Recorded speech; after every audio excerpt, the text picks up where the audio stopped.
बिलाल अहमद कौन है, यानी क्या करते हैं? एक इंजीनियर लड़का है जिसने अपनी जो तालीम हासिल की उसको आगे कंटिन्यू नहीं किया। उसने अपनी उसकी जॉब की फील्ड वो नहीं है जो उसने तालीम हासिल की। कारोबार का शौक था शुरू से, तो कारोबार करना चाहता था। एटलीस्ट किसी के पास जॉब नहीं करना चाहता था, लोगों को जॉब अपॉर्चुनिटी देना चाहता था। कोविड आ गया, कोविड की वजह से लॉकडाउन जब लगा तो लॉकडाउन में मैं वापसी आया पाकिस्तान। अब पाकिस्तान आया तो यहाँ पे भी जॉब के हालात उस हिसाब से तो नहीं थे। ऑस्ट्रेलिया के अंदर कुछ चीज़ें नोट की, लोगों को देखा किस तरह से काम होता है, क्या होता है, तो उस हिसाब से वही सोच लेकर आया था। तो यहाँ पे सोचा कुछ काम शुरू करते हैं। पाकिस्तान में रेस्टोरेंट चेन का बिजनेस कहाँ पर है? सैचुरेशन, बूम, मैच्योरिटी, डिक्लाइन, कहाँ पर? रेस्टोरेंट का ये है कि समझा जाता है कि बहुत आसान कारोबार है। नहीं, आसान कारोबार बिल्कुल भी नहीं है। लोग समझते हैं कि आसान है, रेस्टोरेंट तो ओपन करना है, चल जाएगा, क्योंकि पाकिस्तान के अंदर आपको पता है कोई अदर एक्टिविटीज़ तो है नहीं।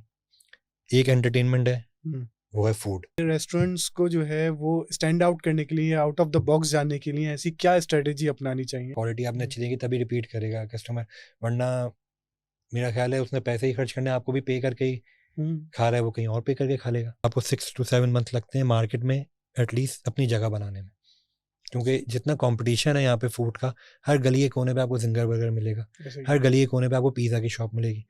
300 रुपये से लेके 2000 तक का पिज़्ज़ा यहाँ पे आपको अवेलेबल है।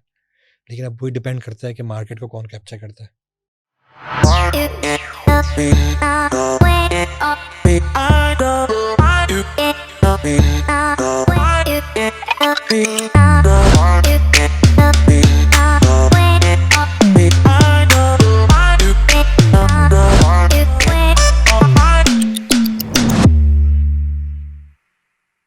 अस्सलाम वालेकुम, मेरा नाम है शाहरुख कारोबार वाला और आपको आज फिर एक दफ़ा वेलकम करता हूँ एक अदर एक्साइटिंग एपिसोड ऑफ कारोबारी बातें। आज जो मेरे साथ गेस्ट मौजूद हैं उनका नाम है बिलाल अहमद। उन्होंने पाकिस्तान का सबसे पहला थीम रेस्टोरेंट खोला, यानी एक ऐसा कैफ़े जो कि डेडिकेटेडली एक थीम को रिप्रेजेंट करता है, और थीम भी कोई नॉर्मल नहीं, मार्वल थीम। यानी मार्वल्स के जो भी फ़ैन हैं वो उनके कैफ़े में ज़रूर जाएं, क्योंकि वहाँ पर आपको अपनी पसंद का हर कैरेक्टर मिलेगा। तो मैं मार्वल का बहुत बड़ा फ़ैन हूँ, इसलिए मैंने बिलाल को आज के पॉडकास्ट में अपने बुलाया ताकि बिलाल से पूछें और कुछ कारोबारी बातें भी करें उनके साथ, और पूछें कि भाई ये आइडिया कहाँ से आया। तो ओवर टू यू बिलाल। अस्सलाम वालेकुम। वालेकुम अस्सलाम। कैसे हैं आप? अल्हम्दुलिल्लाह, आप कैसे हैं?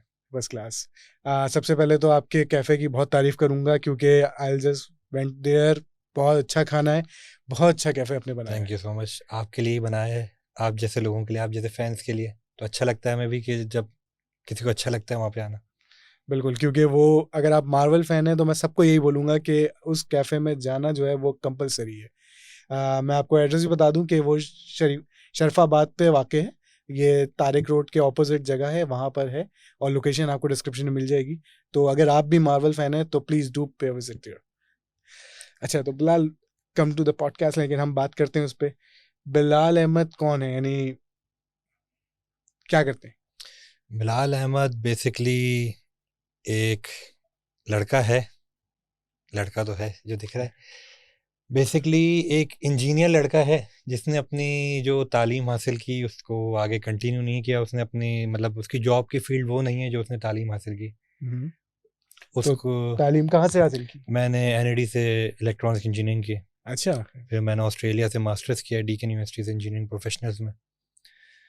तो बस उस कैरियर को आगे लेके नहीं चल पाया हूँ। कारोबार का शौक था शुरू से, तो कारोबार करना चाहता था, एटलीस्ट किसी के पास जॉब नहीं करना चाहता था, लोगों को जॉब अपॉर्चुनिटी देना चाहता था, तो इस वजह से। तो यानी यहाँ इसको इस तरह से कहते हैं कि बिलाल अहमद एक खूबसूरत लड़का जिसने एनईडी का इंजीनियर है और फिर वो चला गया ऑस्ट्रेलिया पढ़ने के लिए। तो अम्मी अब्बू का प्रेशर इंजीनियरिंग करनी है, या खुद से ही की और फिर बिजनेस में आ गए? नहीं सर, वो एक टाइम था, अब तो माशाल्लाह से बहुत शऊर आ गया यहाँ पे भी पाकिस्तान में ही, पर एक टाइम था बेटा इंजीनियर बेटी डॉक्टर, वो वाला था। तो कोई ऑप्शन होते नहीं थे, इंजीनियरिंग करनी है या डॉक्टर करना है, कोई दूसरा ऑप्शन था नहीं। ना दूसरे जो कैरियर्स हैं या चीज़ें हैं, अब जैसे आजकल फूड मैनेजमेंट हो रही है, ये सब चीज़ें हो रही हैं, या यूट्यूबर हैं, सोशल मीडिया इन्फ्लुएंसर्स हैं, अब लोगों के अंदर रुझान आया है। पहले इतना कुछ भी नहीं था, तालीम हासिल करनी है तो बेटा इंजीनियरिंग कर लेगा, जॉब कर लेगा, फिर आगे बेटी डॉक्टर कर लेगी, डॉक्टर बन जाएगी। तो बस वही रुझान था। मैट्रिक किया, इंटर किया, उसके बाद इंजीनियरिंग यूनिवर्सिटी के अंदर एडमिशन लिया, वहाँ से इंजीनियरिंग की इलेक्ट्रॉनिक्स के अंदर, और बस फिर थोड़ा सा गैप दिया क्योंकि मुझे CSS करना था। अच्छा। मेरा शौक था CSS करने का। तो जब मैं NED के अंदर था तभी से मुझे मेरे अंदर शौक डेवलप हुआ था कि मैं एटलीस्ट CSS करूं और आगे बढ़ सकूं, कुछ कर सकूं। तो मैंने अपनी ग्रेजुएशन के बाद मैंने पूरा साल प्रिपरेशन की, फिर 2016 में मैंने अटैम्प्ट दिया, पास हो गया रिटन के अंदर, लेकिन अनफॉर्चुनेटली नंबर्स मेरे जो थे वो 600 क्रॉस होने चाहिए एटलीस्ट इंटरव्यू के लिए एलिजिबल होने के लिए। मैं 576 पे था। तो वो 24 मार्क्स का जो एक आया तो बहुत दिल उदास हो गया था। तो फिर सोचा अब क्या करें, अब दोबारा से भाई अपनी फील्ड की तरफ ही जाते हैं। तो मैं ऑस्ट्रेलिया चला गया था। ऑस्ट्रेलिया में मैंने फिर मास्टर्स किया इंजीनियरिंग प्रोफेशनल्स में, और बस फिर वहीं पे ही थोड़ा बहुत काम काज कर रहा था। फिर कोविड आ गया। कोविड की वजह से लॉकडाउन जब लगा तो लॉकडाउन में मैं वापसी आया पाकिस्तान। अब पाकिस्तान आया तो यहाँ पे भी जॉब के हालात उस हिसाब से तो नहीं थे। कोविड था, वर्क फ्रॉम होम, जॉब्स जा रही हैं लोगों की, चीज़ें हो रही हैं, तो जॉब का रुझान कभी रहा ही नहीं। तो फिर सोचा कि CSS की प्रिपरेशन करता हूँ, दोबारा CSS देता हूँ। लेकिन फिर हिम्मत नहीं हुई कि फिर से पढ़ाई शुरू करूँ, सब करूँ, क्योंकि वही फिर ज़ीरो से लेके चलूँ, क्योंकि इतना गैप जो आ गया था।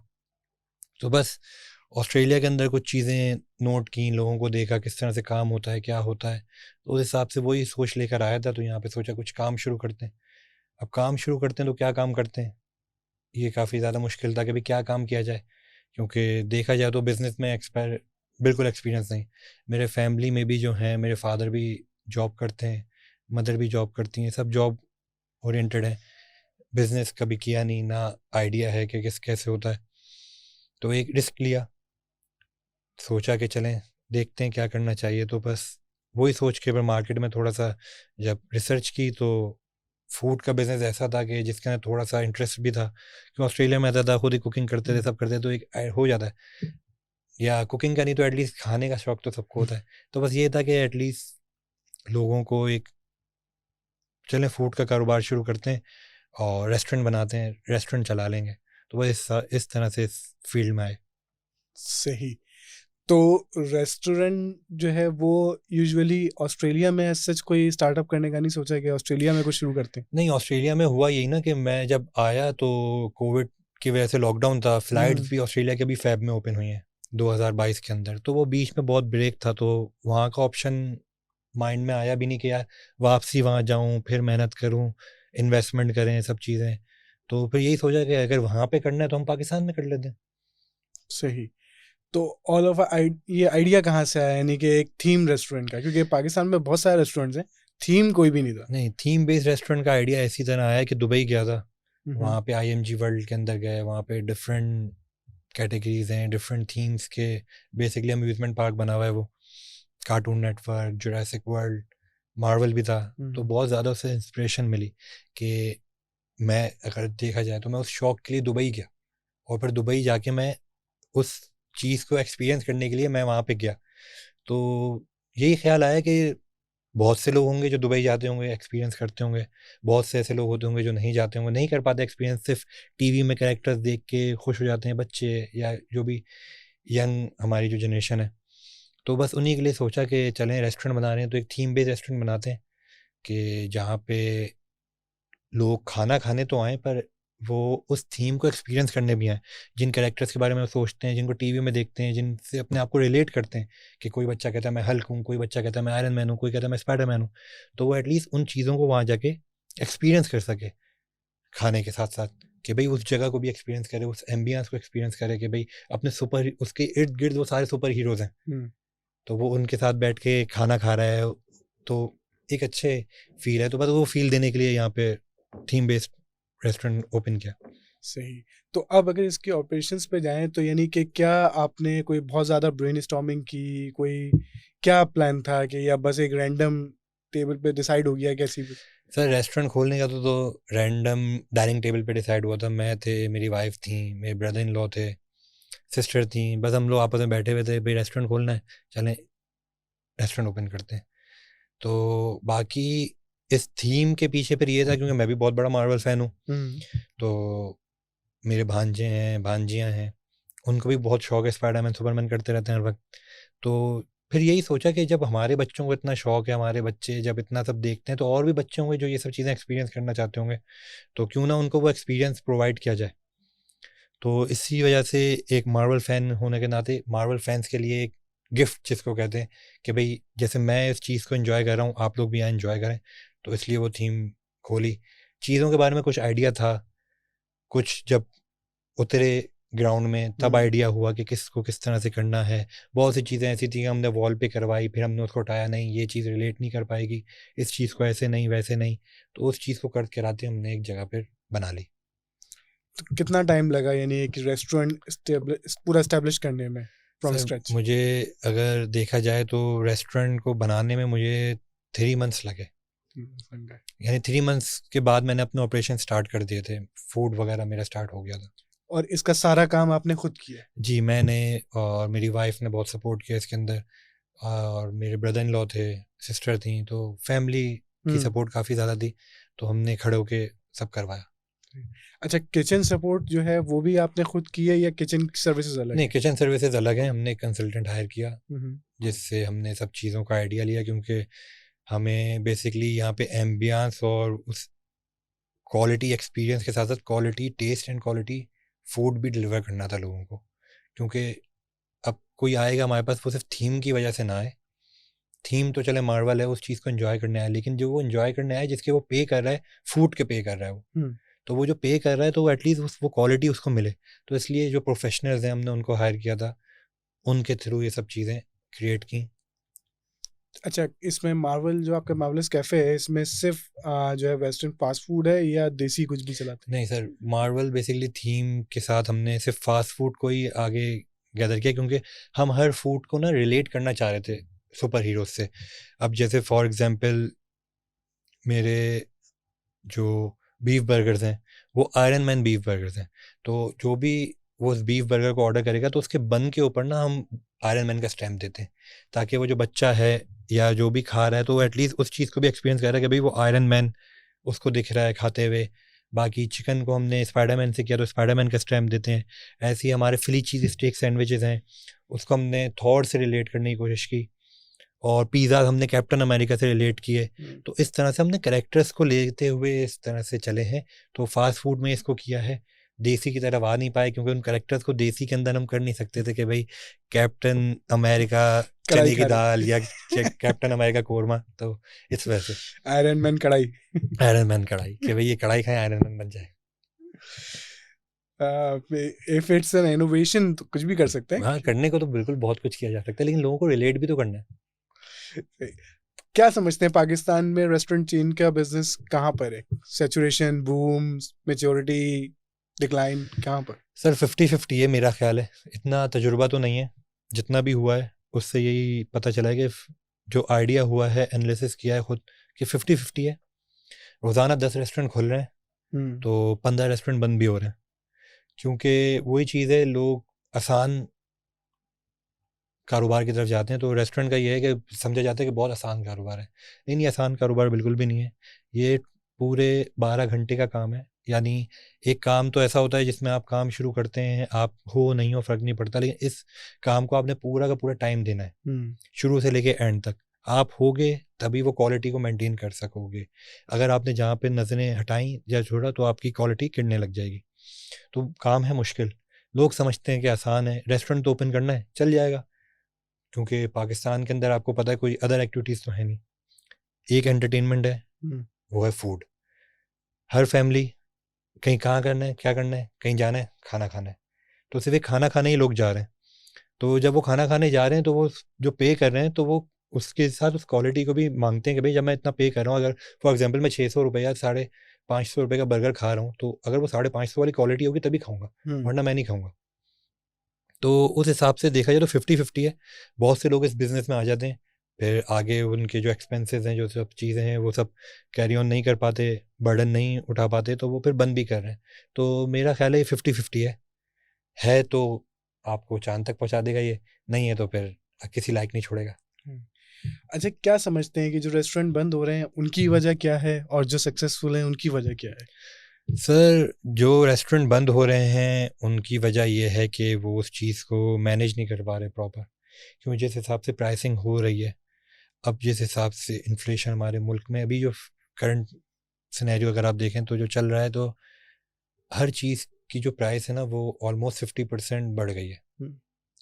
तो फॉर एग्जांपल अगर मेरी इन्वेंट्री 2 लाख रुपए की आती है महीने की, तो वो 3 लाख पे पहुंच गई है। तो लेकिन वो बर्डन मुझे खुद उठाना है, मैं अपने कस्टमर पे डाल नहीं सकता, क्योंकि जब मेरे इतने बुरे हालात हैं, कस्टमर के तो और बुरे हालात हैं। कस्टमर वैसे ही जब 400 का बर्गर खाने आ रहा है, तो वो 400 का बर्गर क्यों खाएगा? अगर मैं उसमें प्राइस ऐड करूँ, मैं उसको 600 का कर दूँ कि भाई महंगाई बढ़ रही है, तो कस्टमर ये चीज़ अंडरस्टैंड नहीं करता। कस्टमर को क्वालिटी भी चाहिए, क्वांटिटी भी चाहिए, और रेट भी अपने हिसाब से चाहिए। ये कस्टमर की अप्रोच हमारे यहाँ। तो इस वजह से लोग नहीं चल पा रहे हैं, मैनेज नहीं कर पा रहे हैं, क्योंकि ये जो इन्फ्लेशन है और जो प्राइस का अप एंड डाउन जो चल रहा है, तो वो मैनेजेबल नहीं है। तो हर बंदा अपनी जेब से एक हद तक दे सकता है, फिर वो एक्सपेंस जब अपनी जेब से भी जब हम ख़त्म होने लगते हैं, तो फिर वो पीछे हट जाता है, कहता है नहीं मेरे बस की बात नहीं है। अच्छा, क्या सोचते हैं कि रेस्टोरेंट्स को जो है वो स्टैंड आउट करने के लिए, आउट ऑफ द बॉक्स जाने के लिए ऐसी क्या स्ट्रेटेजी अपनानी चाहिए जिससे वो एकदम, कि अगर मैं फैमिली के साथ जा रहा हूँ, I need to go for the dinner, तो मैं उसी रेस्टोरेंट में जाऊँ? सर सबसे पहली चीज़ है क्वालिटी। अगर एक रेस्टोरेंट में क्वालिटी अच्छी मिल रही होगी, तो डेफिनेटली उनका कस्टमर रिपीट होगा। हम्म, क्योंकि जब आप, फॉर वही बात है, जब आप पे करते हैं तो आप अच्छा खाना खाने के लिए पे करते हैं। तो जब वो आपको एक क्वालिटी मिलेगी, वो एक टेस्ट मिलेगा, तो कस्टमर आपका रिपीट करेगा। मेन चीज़ यही है। बाकी एम्बियंस वगैरह सब है, लेकिन वो सेकेंडरी है। इतना लोग आते हैं एम्बियंस पे, लेकिन वही चीज़ है कि जब खाना खाएंगे तो रिपीट भी तो हो फिर कस्टमर। एम्बियंस के लिए एक बार आ जाएगा कस्टमर, पर रिपीट होगा आपके टेस्ट के ऊपर। लेकिन डोंट यू थिंक कि इतना कंपटीशन आ गया है रेस्टोरेंट्स में या फूड इंडस्ट्री के अंदर कि सबका फूड मोर ओवर एक ही लेवल पे आ गया है टेस्ट पे? बिल्कुल। तो उसी में फिर ये चीज़ आती है ना, फिर उसमें फिर एम्बियंस आ जाता है कि आपने अगर एक अच्छा एम्बियंस दिया हुआ है, सब चीज़ें अच्छी दी हुई हैं, तो फिर कस्टमर आता भी है। क्योंकि सही कह रहे हैं, टेस्ट है, लेकिन टेस्ट भी आपने अच्छा देना है, क्वालिटी आपने अच्छी देगी तभी रिपीट करेगा कस्टमर। वरना मेरा ख्याल है उसने पैसे ही खर्च करने, आपको भी पे करके ही हम्म, खा रहा है, वो कहीं और पे करके खा लेगा, जब तक आप क्वालिटी नहीं प्रोवाइड कर सकेंगे तो। सही। अच्छा, क्या स्कोप देख रहे हैं आप इसका, ये जो आपका थीम बेस्ड रेस्टोरेंट्स या कैफेज हैं पाकिस्तान में? पाकिस्तान में इसका स्कोप बहुत ज़्यादा है, क्योंकि अभी जितना मैंने देखा है मार्वल की थीम को लेके, हम्म, तो लोगों का रुझान है, लोग विज़िट कर रहे हैं, बच्चे खुश होते हैं आके, उन कैरेक्टर से रिलेट करने की कोशिश करते हैं। टीनेजर्स आते हैं, कैरेक्टर्स को देखते हैं कि हाँ ये है, ये है, ये है, ये फ़लाँ मूवी में आया था, वो फ़लाँ मूवी में आया था, एक दूसरे को बता रहे होते हैं, तो एक्साइटमेंट है। तो वो जो कहते हैं ना, एक फायर है अंदर कि हाँ यार इस तरह की हमें चीज़ मिलनी चाहिए। तो थीम बेस्ड कैफ़े का काफ़ी है यहाँ पे, लोग चाहते हैं कि भाई ऐसे कैफ़ेज़ आएँ जिनसे वो आपस में रिलेट कर सकें, क्योंकि कस्टमर खाना खाने तो हर जगह जाता है, हर रेस्टोरेंट पे आप खाना खा सकते हैं, कहीं पे भी खा सकते हैं, लेकिन जो ऐसी कोई जगह हो जहाँ पे उस कस्टमर को पता हो, वो उसको मज़ा भी आ रहा हो कि हाँ यार ये वो कैरेक्टर्स हैं, वो फलाना है, यहाँ पे आयरन मैन का मास्क है या कैप्टन अमेरिका की शील्ड है जो मैं टीवी में देखता था, थॉर का हैमर है, तो वो उस चीज़ को अट्रैक्ट करती है और लोग फिर उसकी तरफ आते हैं। अच्छा, ये तो हो गया थीम रेस्टोरेंट्स के बारे में। पर्टिकुलरली फूड जो कि culture based food restaurant chains हैं, ये भी पाकिस्तान में नहीं है, तो इसका क्या स्कोप देखते हैं? यानी we don't have Bengali food, we don't have south Indian food, we don't have the Bihari food, we don't have different sea food. Sir बात वही ना कि लोगों को रिलेट करने की चीज़ें आप कैसे रिलेट कर सकते हैं। अगर आपने देखा हो कि जब से ये तुर्किश ड्रामे पाकिस्तान में आना शुरू हुए हैं, तो तुर्किश फूड काफ़ी इन हो गया है, तुर्किश थीम पे रेस्टोरेंट्स बन रहे हैं, तुर्किश फूड बेचे जा रहे हैं, तो लोग उसको कैच कर रहे हैं, लोग खरीद रहे हैं। तो अगर हम उस बंगाली फूड को या कोई भी फूड को अगर हम लोगों से रिलेट कर सकें, तो ज़रूर चलेगा, क्यों नहीं चलेगा। सही। तो आगे, आप जैसे खुद एक डिज़ाइनर हैं, क्योंकि आपने अपना इस पूरा कैफ़े खुद बनाया है, तो आप क्या आगे इस थीम्स को और लोगों को भी देना चाहते हैं या बना सकते हैं? बिल्कुल, अगर कोई हमसे आके कांटेक्ट करता है तो हम उनको बिल्कुल थीम बेस्ड कैफ़े बना के दे सकते हैं, जैसे वो चाहें। सही। तो you are open for franchising? Yes. सही। तो ये अच्छी चीज़ हो गई देखने वालों के लिए भी कि अगर वो फ्रेंचाइजिंग करना चाहते हैं, इनका ही थीम बेस्ड कैफ़े लेना चाहते हैं, या आपकी इन्वेस्टमेंट हो और आपको पूरी इनकी फ्रेंचाइज मार्वल की हो, कोई डीसी कॉमिक्स हो, या आप GTA ग्रैंड सिटी पे जा सकते हैं, वाई सिटी पे जा सकते हैं, या आप टॉय स्टोरी दे सकते हैं, बारबी है, डिज्नी है, बहुत सारे ऐसे चीज़ें हैं जिस पे आप थीम बेस कर सकते हैं। तो आप बिलाल से अप्रोच कर सकते हैं और आप अपना एक कैफ़े खोल सकते हैं। इवन दो आप पार्टनर या फ्रेंचाइजिंग के लिए भी अवेलेबल हैं, जी, यानी कि आप इन्हीं की फ्रेंचाइज को आगे लेके भी जा सकते हैं। It's a good opportunity I think. क्योंकि आगे प्लान यही है कि मार्वल पे रुकना नहीं है, क्योंकि मार्वल की जब इतनी बड़ी फ़ैन फॉलोइंग है तो डीसी कॉमिक्स की भी बहुत बड़ी फ़ैन फॉलोइंग है, फिर डिज्नी है, फिर कार्टून नेटवर्क है, लोग रिलेट करते हैं अपने आप को इन सब चीज़ों से। तो अब आगे प्लान यही है कि इंशाल्लाह इसको जितनी थीम्स को हम लोगों को दे सकें, हम उस हिसाब से रेस्टोरेंट्स आगे लेके जाएंगे। सही। नहीं, मेरा यही सवाल अगला था, क्योंकि मैं इस पे आ रहा था कि आगे क्या होने जा रहा है, यानी we have this Marvel theme, तो अब आगे मार्वल के बाद क्या है? आगे सर मार्वल के बाद बहुत बड़ी दुनिया है। मार्वल खुद एक बहुत बड़ी दुनिया है। Yeah. मार्वल यूनिवर्स जो है फेज़ 1 से लेके 4 तक अब हो गया, 5 एंड 6 होगा। डिफरेंट कैरेक्टर्स हैं, डिफरेंट सुपर हीरोज़ हैं, जिनको अभी तक हम जानते भी नहीं हैं, ना देखा है। कॉमिक्स में है, जो लोग कॉमिक्स से रिलेट करते हैं उनको पता है कि आगे क्या आने वाले हैं, कौन से विलन्स आएँगे, कौन से सुपर हीरोज़ आएँगे। आयरन मैन, कैप्टन अमेरिका, ये सब पीछे चले गए, अब नए कैरेक्टर्स आने वाले हैं। जो हम लोग तो चले आयरन मैन वाले हैं, तो हम उनसे रिलेट करते हैं। अब जो नई जनरेशन है वो नए सुपर हीरोज़ से इंस्पायर्ड है और उन्हीं से रिलेट करेगी अपने आप को। तो उस चीज़ों को लेके चेंजेस कर सकते हैं, different category wise restaurant, different theme wise restaurant खोल सकते हैं। ये सब प्लान ये है कि भाई डीसी कॉमिक्स को भी लॉन्च कर सकते हैं हम, और जो भी थीम्स हैं जिनसे पब्लिक रिलेट करती है, हम उन सबको लॉन्च करने की उसमें है कि लॉन्च करेंगे इंशाल्लाह। इंशाल्लाह। अच्छा, अब थोड़ा सा ना इसको इस तरह से करते हैं कि हम एक रेसिपी बनाते हैं, यानी फॉर एग्जांपल मैं एक लेमैन हूँ और मुझे एक रेस्टोरेंट खोलना है या कैफ़े खोलना है, तो हम एक रेसिपी डिज़ाइन करते हैं कि हमें क्या क्या इंग्रेडिएंट चाहिए एक रेस्टोरेंट खोलने के लिए। यानी तो अगर आप शुरू करेंगे तो आप क्या बताएंगे कि क्या इंग्रेडिएंट्स चाहिए? सर एक रेस्टोरेंट खोलने के लिए सबसे पहले आपको एक चाहिए अच्छी लोकेशन। तो अच्छी लोकेशन से क्या अच्छी लोकेशन से मुराद ये जहाँ फुटफॉल हो, यानी जैसे कस्टमर जो है वो गुजर भी रहा हो ना तो आपको देखे तो रुक जाए कि अच्छा चलें ट्राई करते हैं। बंद जगह पे ना हो कि कस्टमर है ही नहीं, कि लोग सिर्फ, अगर आप इतना बड़े ब्रांड हैं कि लोग सिर्फ घर से निकलते हुए सोच रहे हैं कि मुझे इस स्पेसिफिक रेस्टोरेंट पे जाना है, तब तो ठीक है। लेकिन आपका वॉकिंग कस्टमर भी होना चाहिए जो वहाँ से गुजर रहा है, जो देख रहा है, तो वो भी आपके पास आए। तो सबसे पहले तो है लोकेशन। सही है। फिर आप किस तरह का एम्बियंस देते हैं, आप कितना बजट उसके अंदर डालना चाहते हैं। यानी फॉर एग्जांपल मुझे एक थीम रेस्टोरेंट बनाना है, तो उसी हिसाब से हम इंग्रेडिएंट करते हैं। उस हिसाब से वही चीज़ें आपको सबसे पहले तो कुछ भी चाहिए, आपको लोकेशन आपके पास होनी चाहिए ऐसी जहाँ पे फुटफॉल हो, सही है। कस्टमर हो, चलती हुई रोड हो, लोग आपके पास सामने से गुजर रहे हो, देख रहे हो, आप दिख रहे हो कि मैं हूँ, एग्जिस्ट करता हूँ मैं। एग्जिस्ट कर। बाकी जिस भी थीम्स के ऊपर आप जा रहे हो, उस थीम से आपको पहले खुद को रिलेट करना है कि यार अगर मैं एज अ फैन इस थीम के बारे में सोचूं तो मुझे क्या चाहिए होगा। आप उस चीज़ पे थोड़ी सी रिसर्च करेंगे, थोड़ी सी अपनी ब्रेनस्टॉर्मिंग करेंगे, आप उस चीज़ पे पहुंच जाएंगे, फिर वही चीज़ आप आगे दे दें। यानी आपको जिस तरह से अपने रेस्टोरेंट पे पुट करना है, कहाँ कौन सी दीवार पे आपको क्या चीज़ चाहिए, किस तरह के कैरेक्टर्स चाहिए आपको, रेस्टोरेंट के अंदर क्या वो चाहिए, स्टफ टॉयज चाहिए, क्या चाहिए, आप उसको आराम से इस तरह से लेके चल सकते हैं। सही है। नेक्स्ट पार्ट इज एम्बियंस, आपका ये हो गया। देन अब कुकिंग, फिर फूड है। फूड के अंदर आपको क्वालिटी देनी है। सबसे चीज़ अच्छी जो है, जो जिस पे आपको मेन फोकस करना है वो क्वालिटी है। अगर आपकी क्वालिटी जाएगी तो आपका एम्बियंस भी आपको नहीं बचा सकेगा। तो क्वालिटी अगर आप दे रहे हैं, टेस्ट अगर आप दे रहे हैं, तो सबसे अच्छी चीज़ यही है। सही। फिर आपकी जो डिफरेंट रेसिपीज़ हैं, आप वो रेसिपीज़ या आपकी जो फूड आइटम्स हैं वो हर किसी से रिलेट करते हो। जैसे कोई है जिसको स्पाइसी खाना है, तो कोई है जिसको लेस स्पाइसी खाना है, तो आपके पास वो ऑप्शन होने ही चाहिए कि स्पाइसी वाला वो कस्टमर जाए नहीं वापसी के, आपके पास तो कोई स्पाइसी नहीं है, या कोई ऐसा ना हो कि सब स्पाइसी हो, लेस स्पाइसी वाला बोले आपके पास तो नहीं, मैं जा रहा हूँ। तो आपको कस्टमर को अपने पास बिठा के रखना है, आप उसको हर वो चीज़ देंगे जो उसकी डिमांड है, जो वो चाहता है। तो अगर आप इस हिसाब से चलेंगे तो आप कर। अच्छा, पैसे की लागत एक एवरेज रेंज क्या होनी चाहिए एक रेस्टोरेंट, थीम रेस्टोरेंट खोलने जा रहा हूँ सर मैं? डिपेंड करता है आपकी कवर्ड एरिया पे, आपकी लोकेशन पे, क्या आपकी कितना कवर्ड एरिया है, कितनी बड़ी जगह पे आप खोलना चाहते हैं, तो उस हिसाब से पैसे वेरी करते हैं। अब मेरी जैसे 1500 स्क्वायर फीट की है जगह, तो उसका मैं बताऊं तो मैंने सब कर कर आगे 70 to 80 lakhs मेरा उस पर बैठा है खर्चा, जो मैं कर रहा हूँ। तो जितना कवर्ड एरिया होगा और जितनी अच्छा आप चाहेंगे, यानी जितना मैं कर सकता था मैंने अपने हिसाब से किया, लेकिन इसको अगर मैं आगे अपग्रेड करता हूँ या मैं कर चुका हूँ, आगे अपग्रेड कर सकता हूँ, तो मैं उस हिसाब से करूँगा कि जितने मुझे मेरे पीछे बैकअप होगा या मैं जितना अफोर्ड कर सकता हूँ।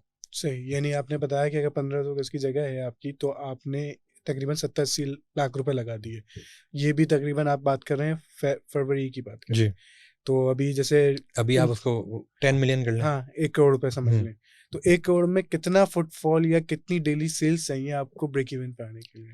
सर 1 करोड़ तो ये आपका वो है जो आपने इस रेस्टोरेंट को दे दिया, ये आप कमाओगे आहिस्ता आहिस्ता। सही। मतलब ये ऐसा नहीं होगा कि आपने अपनी कोई ब्रेक इवन कर लिया कि मुझे नेक्स्ट 10 मंथ्स में ये पैसे रिकवर करने, नहीं हो सकता। असल खर्चा आपका जो आता है वो आपके ओवरहेड एक्सपेंसेस, सही। वो ये हैं आपके स्टाफ की सैलरी, आपकी इन्वेंट्री, आपके यूटिलिटी बिल्स, और अगर जगह आपकी रेंट पे तो वो रेंट, ये आपका मेन ओवरहेड एक्सपेंस है। अब ये आपका कितना है, क्या है, कैसे करना है, असल ब्रेक इवन आप उस पे निकालते हैं। सही। आप जगह के पैसों पे नहीं निकाल सकते, वो आपका पैसा इन्वेस्ट हो गया है, वो पैसा आपको कमा कमा के देगा। सही। एक टाइम आएगा इंशाल्लाह आप एक टाइम में उन पैसों को कवर कर लेंगे, लेकिन मेन आपका जो एक्सपेंस है वो आपके ओवरहेड एक्सपेंस है, जिसमें आपकी यूटिलिटी बिल्स हैं, सैलरीज हैं, रेंट है, ये सब चीज़ें। तो उन चीज़ों के हिसाब से आपको लेके चलना है। फॉर एग्जाम्पल आपके एम्प्लॉयज़ की सैलरी जो है वो 3.5 लाख रुपए है, रेंट आपका 1.5 लाख रुपए है, फिर आजकल जिस हिसाब से बिजली महंगी हो गई है 1.5 लाख 2 लाख रुपए आप बिजली के भी लगाएं, तो 7-8 लाख अगर आपके हैं तो। और अब जितनी महंगाई हो गई है तो 60-40 का रेशियो आ गया है। पहले इसमें बहुत अच्छा था कि 50% जो है आपकी इन्वेंट्री आती थी, 50% वो प्रॉफिट होता था। अब 60 to 65% की आपकी इन्वेंट्री आ रही है, यानी देखा जाए तो 100 रुपए की चीज़ अगर आप बेच रहे हैं तो 65 रुपए की आपको लागत आ रही है।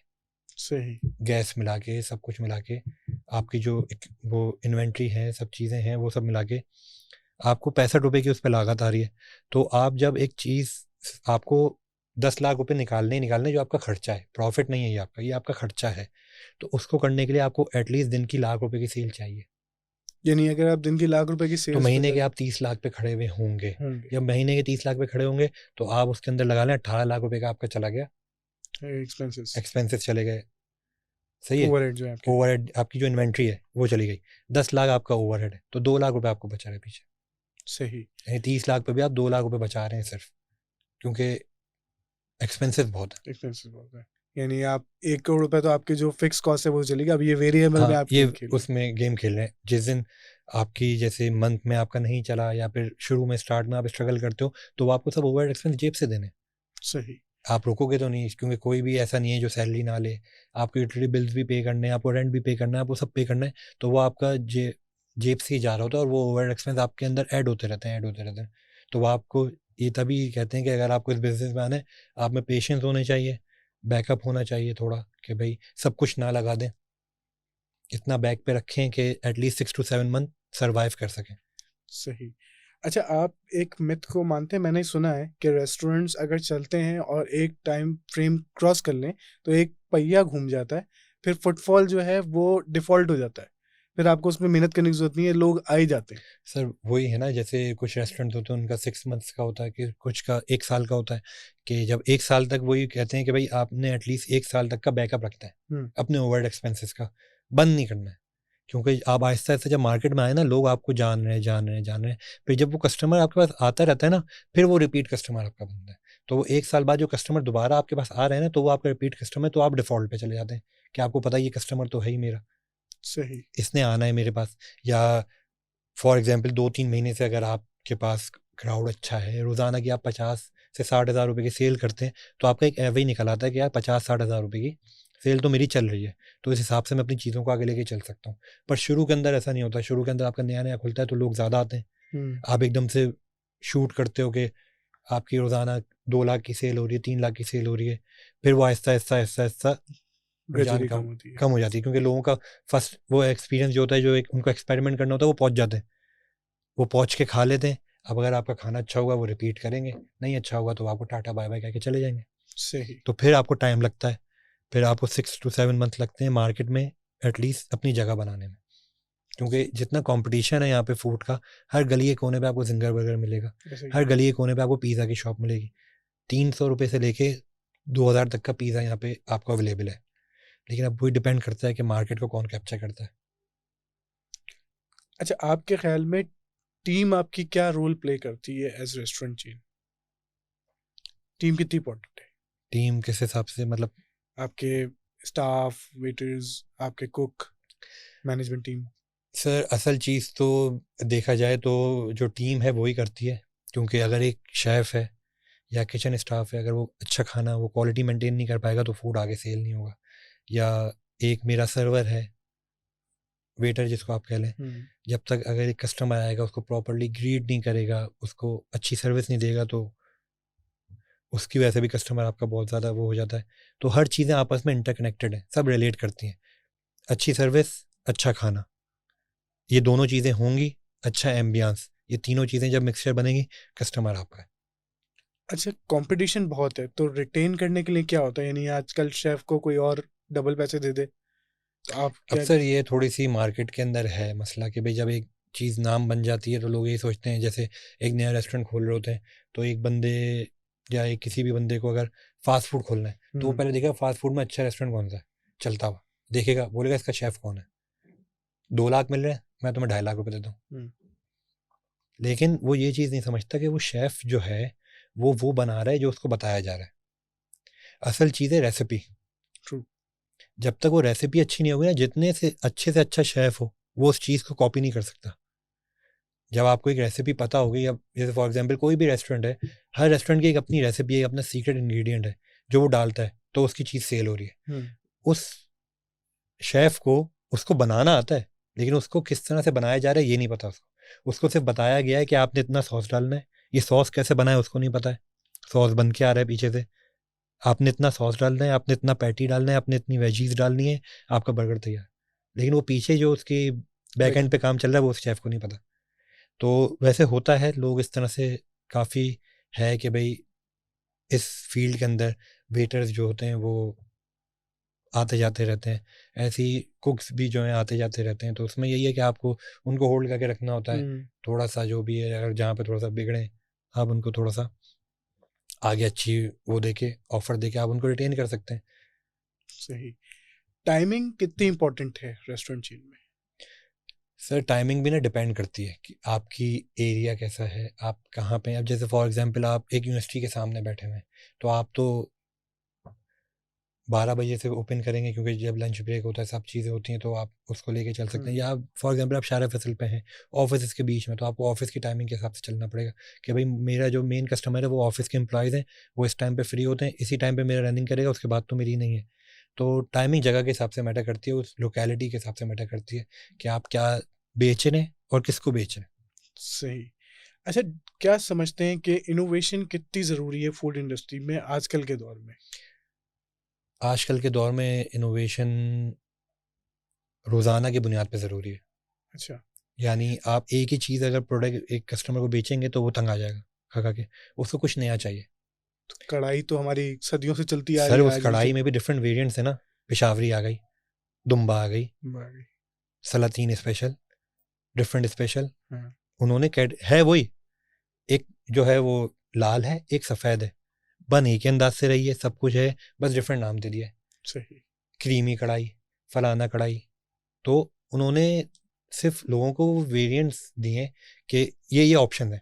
अगर उससे वो एक अपने पास मेन्यू रखें जिसके अंदर हो मटन कढ़ाई और चिकन कढ़ाई, उस मटन कढ़ाई में क्या है, रेड वाली कढ़ाई है तो उसकी कढ़ाई इतनी नहीं चलेगी।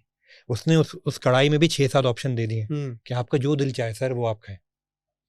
सही। तो ये उसकी इनोवेशन ही है। कबाब के अंदर गोला कबाब, ये कबाब, फलाना कबाब। अब ये बर्गर्स ही देख लें, कुछ ग्रिल्ड कबाब होते हैं, कुछ ग्रिल्ड बर्गर्स हैं, कुछ जो है फ्राइड बर्गर्स हैं, स्मोक बर्गर्स आ गए, फिर उसको स्मैश बर्गर्स आ गए, फिर मैसी बर्गर्स आ गए कि उसमें इतना सॉस है कि आपके हाथ गंदा, मुंह गंदा, सब कुछ गंदा। लावा बर्गर्स हैं, फिर पिज़्ज़ाज में डिफरेंट वेरिएंट्स हैं, मटका पिज़्ज़ा निकाल लिया लोगों ने। अपनी इनोवेशन ला रहे हैं ताकि वो चीज़ आगे इसी तरह से आगे बढ़ती है, क्योंकि एक ही चीज़ अगर आप एक कस्टमर को देते रहेंगे ना वो भी थक जाएगा। आपको अपनी जगह पे भी थोड़ी सी वेरिएंस लानी होंगी। आज आप इस तरह का बर्गर बेच रहे हैं, फिर आपने स्मोकी बर्गर्स लॉन्च कर दिए, फिर आपने मैसी बर्गर्स लॉन्च कर दिए, फिर आपने डिफरेंट बर्गर्स लॉन्च कर दिए ताकि कस्टमर आपसे जुड़ा रहे, और वो जो चीज़ें खाने वो दूसरी जगह पे जा रहा है वो बोले मुझे तो यहाँ पे सब कुछ मिल रहा है, तो मेरा तो यही ब्रांड है, मैं तो इन्हीं का खाता हूँ, टेस्ट भी इनका अच्छा है, तो मैं ये नई चीज़ ट्राई करता हूँ अब जैसे आई है, तो वो चीज़ इस तरह से। तो डोंट यू थिंक कि ये जो बड़े चेन्स हैं जैसे कि KFC हो गया, मैकडॉनल्ड हो गया, इनका तो पुराना वही मेन्यू चलता आ रहा है, 6 आइटम चल रहा है? सर अगर देखा जाए तो इन लोगों को ना किसी मार्केटिंग की ज़रूरत है ना ब्रांडिंग की ज़रूरत है, लेकिन फिर भी आप कहीं पे भी रोड पे जाएं तो आपको इनके बैनर ज़रूर लगे हुए मिलते हैं, KFC भी मैकडोनल्ड भी, पर इनको ज़रूरत नहीं है। ये ऐसे नाम है जिनको आप किसी गली के सुनसान इलाके में कोने में खोल दें और लोगों को फुटफॉल आ सिर्फ जाएगा। पता हो कि मैकडोनल्ड है, लाइन खुद ही लग जाएगी वहाँ पे।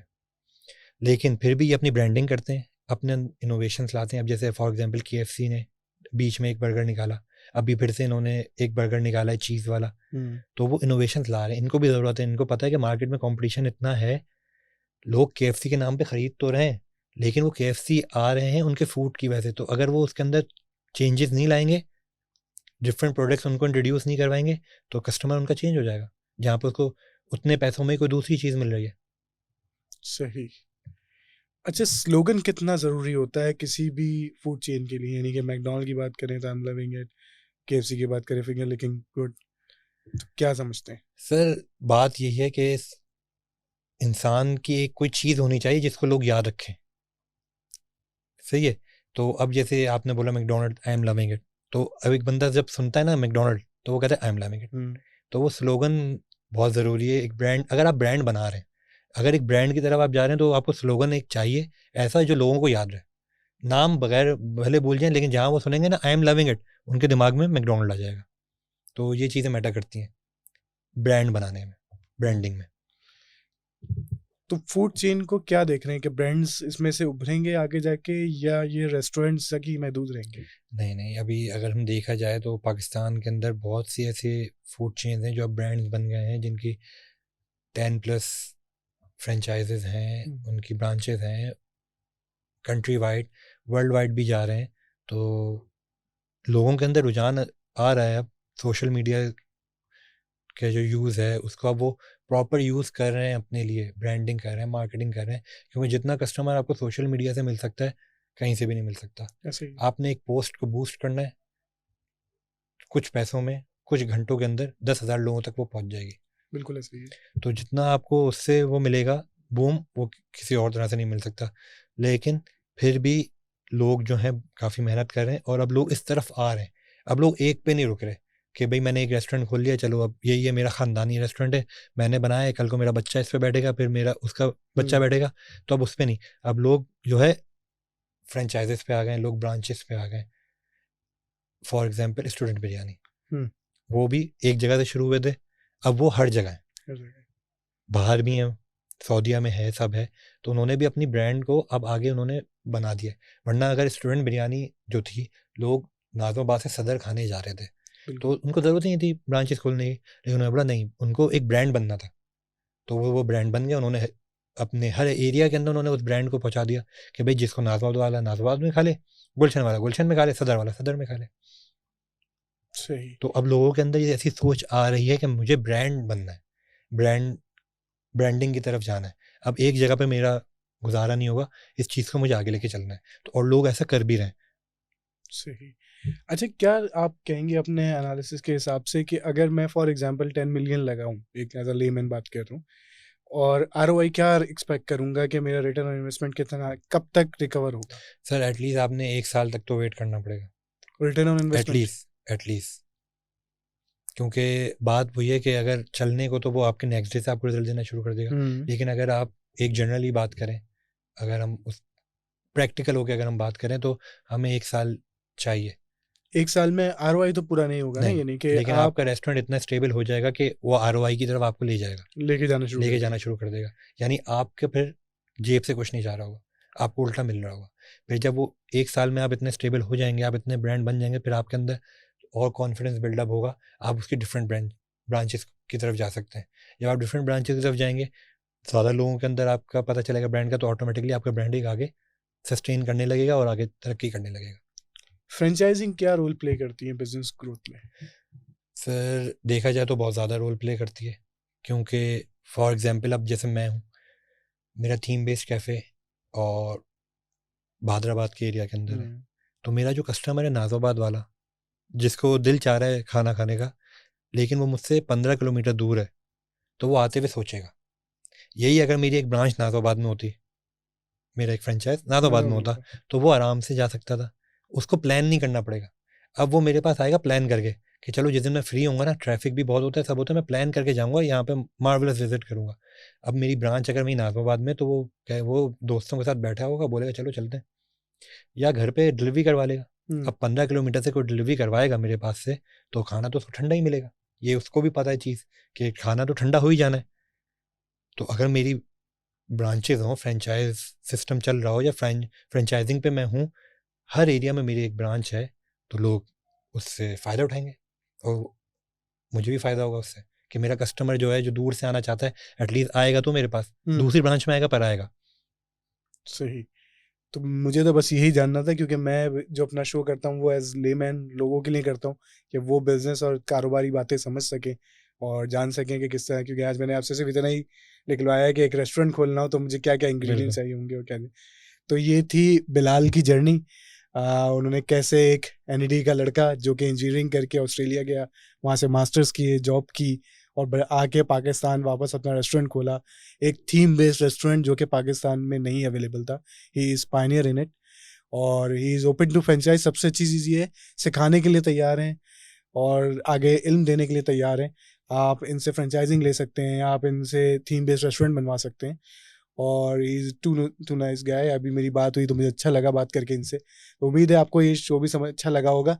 रेस्टोरेंट बिजनेस खोलना चाहते हैं या कोई थीम बेस्ड रेस्टोरेंट खोलना चाहते हैं तो he is the man, Bilal Ahmed आपके साथ, और इनका लिंक और नंबर सब शेयर कर दिया जाएगा डिस्क्रिप्शन में। उम्मीद है आपको आज का कारोबारी बातों की पॉडकास्ट अच्छी लगी होगी।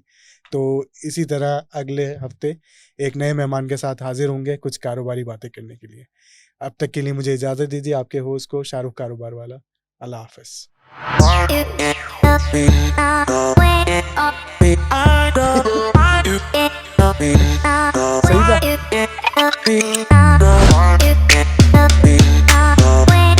था।